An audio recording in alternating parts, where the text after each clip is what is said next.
students, and welcome once again to my online class. Today we will be discussing the second part of control and coordination, that is human brain. Students, do you remember what we have studied in our last class? Okay, if you don't remember, I will be giving you a short revision. In our last class, we have discussed the nervous system in humans. There we have discussed that nervous system consists of the brain, the spinal cord, and the various nerves that come out from the brain. Also, we have studied that the brain and spinal cord are parts of the central nervous system, and the nerves that comes out from the brain and the spinal cord helps in connecting the different parts of our body to the brain and spinal cord, and that nerves constitute the peripheral nervous system. Moreover, we have also discussed that there are some involuntary actions that take place inside our body, like the digestion process or our heartbeat and all, respiration process, which we have no control, but it is also coordinated by our body, and that is possible due to the autonomous nervous system. Also, we have discussed the structure and the function of the neuron. Neuron are the structural and the functional unit of the nervous system. That also we have discussed in our last class. Also, we have discussed the importance of the synapse. Synapse, where the synapse is originated, and what is the importance of the synapse, that also we have discussed. Okay, so now today we will be discussing the function and the structure of the human brain. This is very important because brain is the most important part of the nervous system. If the brain is not working properly, the whole system will be misbalanced. The daily activities which we do will not be possible to be in a normal way. So to study the importance of the brain is very important. So students, let us proceed to today's class. Okay, the brain is a very delicate part, isn't it? So it is also very important to study the each and every part of the brain, because each part has got different functions. Okay, so if we divide the brain in three regions, we get first the forebrain, midbrain, and the hindbrain. Fore means what? Front, isn't it? So the front portion of our brain is called the forebrain. Then comes the midbrain. Mid means the middle. The middle region of our brain is called the midbrain. Then the hindbrain. Hind means the backside. So the backside of our brain is called the hindbrain, and that hindbrain will lead to our spinal cord. So if we divide the brain in three regions, we get forebrain, midbrain, and the hindbrain. Now each region has got different parts. Okay, so that we will discuss one by one. Okay, now see here, this is the structure of the human brain. Like in our last class, we have studied the structure of the neuron. Also, the structure of the human brain is very important. Students, you should also practice this structure as well. Now look at the structure. This is the structure of the brain. Now we know the brain is a very delicate organ, so we need to protect it, isn't it? So it is covered inside a bony box. That covering, it's called the cranium, skull, or skull also. So our brain is inside a bony box, that is called that covering is called the cranium. Moreover, if you look properly, you will see that here there are three layers of covering. Here 1, 2, 3. These are called the meninges. Okay, now this covering, what it do, it protects the brain very properly, because it is a very delicate organ, so we need to protect it. So that meninges These are 3 layers of covering. These are called meninges. Moreover, there are some fluid present which keeps the brain like a balloon shape, no? Filled with fluid. That fluid is called cerebrospinal fluid. So what is the function of that fluid? If any injury happens to your brain, suppose anyone hits your head very badly, so that fluid will prevent your brain from that shock that might happen because of the hit or because of the injury. So that cerebrospinal fluid protects your brain from the extra shock that might happen due to the injury on your head. Okay. So look here very carefully.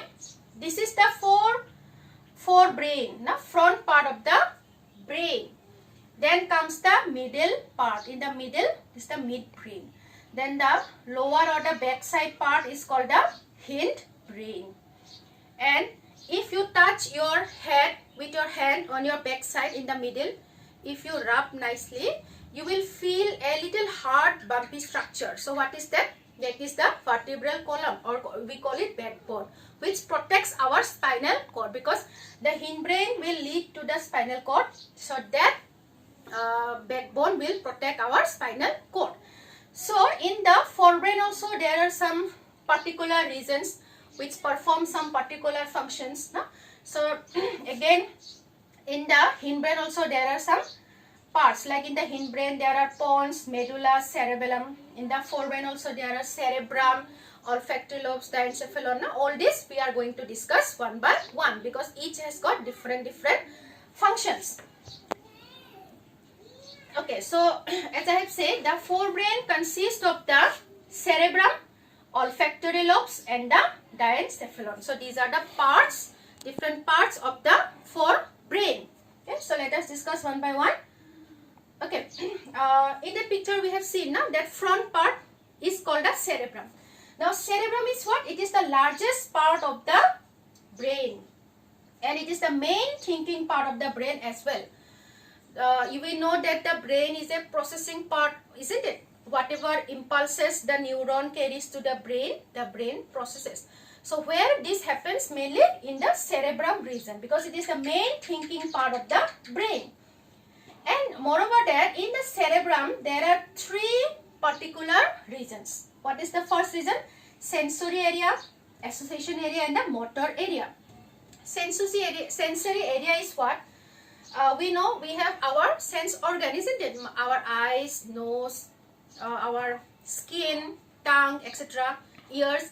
So any that stimulus that is arises if in our sense organ, the impulses that are carried by the neurons will come to the sensory area. It is like an input to the brain. Okay, the stimulus. Then what will happen in the association area? Now the brain will try to relate the impulse, relate the situation, now how to deal or how to respond to that situation. So that is in the association area. That means the processing will occur in the association area. Then finally the motor area, what it will do? The output. Now what response I should give. For example, if I want to write something, I want to pick up the marker. So that output will come from the motor area, that I have to pick up the pen and I have to write something. So that is the output. So sensory area is basically the where the input goes. Association area is where the processing will happen, and motor area will be from where the output will come. Okay, so this is the function of the cerebrum of the forebrain. Then comes the olfactory lobes. In the forebrain, there are olfactory lobes also. Now, what is the function of these olfactory lobes? Our nose is a sense organ, isn't it? If any fragrance comes, how do we get that sensation? No, that is from the olfactory lobes present in the forebrain. That will gives the sensation of the smell. Okay. Then next part, diencephalon, consists of the thalamus and the hypothalamus. Now what is the function of the thalamus? All the impulses coming from the sense organ will be passed on to the cerebrum by the thalamus. Look here, it's written. It coordinates the sensory impulses from the various sense organs, eyes, ears, skin, and then it relays to the cerebrum. The impulses will be passed on to the cerebrum through the thalamus. Okay. Then hypothalamus is, look here, it controls the emotions, hunger, thirst, body temperature, and the sweating. We know now that if we are very happy, we need to laugh, or if any funny thing is happening, we need to laugh rather than crying, isn't it? Moreover, if any sad thing happens, tears come out from our eyes, we cry. All this we know. Also, we know when we are feeling hungry or how much I should eat so that my hunger is fulfilled. All that we know. All this, who controls? The hypothalamus. If our hypothalamus is not working properly, we will not know when to show the correct emotion. Maybe suppose any funny thing is happening, but we are crying, or we don't know when to laugh, like that. Moreover, the sweating during summer season, when we feel too much hot, our body sweats, isn't it? How it happens? All this because of the hypothalamus that is present in the forebrain. Okay, so these are the parts of the forebrain. Then midbrain is the middle part of the brain. So what happens? The midbrain, it also conveys the sensory information to the cerebrum. It also passes the sensory impulses that comes from various sense organs to the cerebrum. Moreover, it also controls the reflex movements of the head, neck, and the eye muscles. Suppose you are having a fight with your friend, and he is going to hit your head. Do you stand straight and allow him to hit? No. We move our head so that his hand do not reach us. So how we do that? All because of the midbrain. The midbrain gives us information. Move your head, otherwise your friend might hit you.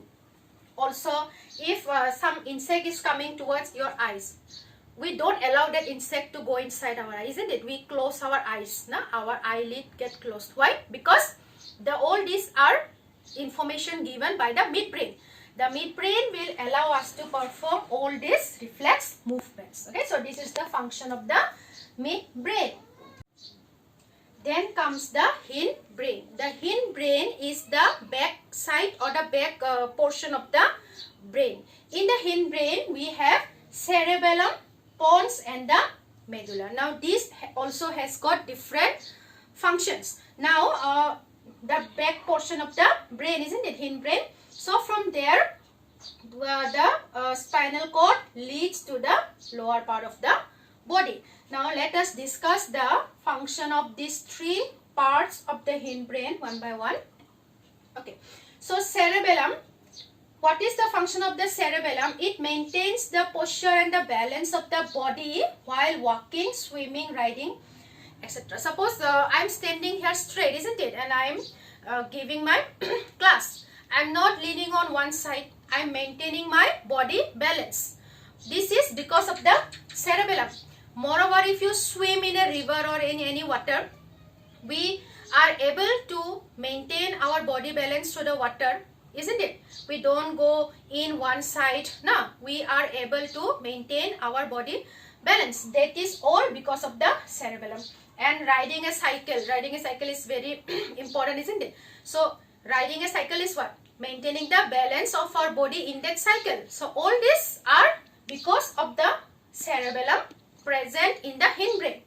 Moreover, there is another part called the pons. Now what is the function of the pons? It controls our normal rhythmic breathing. Now if we are in a normal condition, we breathe in a very rhythmic manner, isn't it? So that comes from the pons. Pons present in the hindbrain. It controls our normal rhythmic breathing. Then there is another part called medulla. Now what is the function of this medulla? It controls involuntary actions including the blood pressure, salivation, sneezing, coughing, and the vomiting. We know there are some involuntary actions that we have no control. Suppose see here, if a very tasty food is placed in front of me, what will happen? Automatically my mouth will start watering. So what is that water? Saliva. So this, do I have any control? No, I have no control. Automatically my mouth will start salivating. So that is due to the medulla. Moreover, the vomiting or sneezing happens automatic. We have no control, isn't it? So that is some involuntary actions that are due to the medulla present in the hindbrain. Even the blood pressure, up and down of our blood pressure, all these are the various involuntary actions that are due to the medulla present in our hindbrain. Okay, so these are the 3 reasons of our brain. So basically what we have discussed today in this class, we have discussed in detail the human brain, the different parts of the human brain. So what we have discussed, the human brain can be divided into forebrain, midbrain and the hindbrain. Fore is the front part, mid is the middle part and hind is the back side of the brain. Also the structure of the brain we have discussed very clearly, isn't it? Like the structure of the neuron in our previous class. You have to practice the structure of the human brain as well, along with all the different parts. So students, hope you have understood today's class and it will be very useful for you. So do prepare your lessons very nicely at home and please consult your books as well, because all the here informations are taken from your books only. So just take out your books and follow this video class also and prepare your lessons very well. So on my next, that will be my 3rd class on control and coordination, I will be discussing coordination in the plants. Okay, so till then, thank you.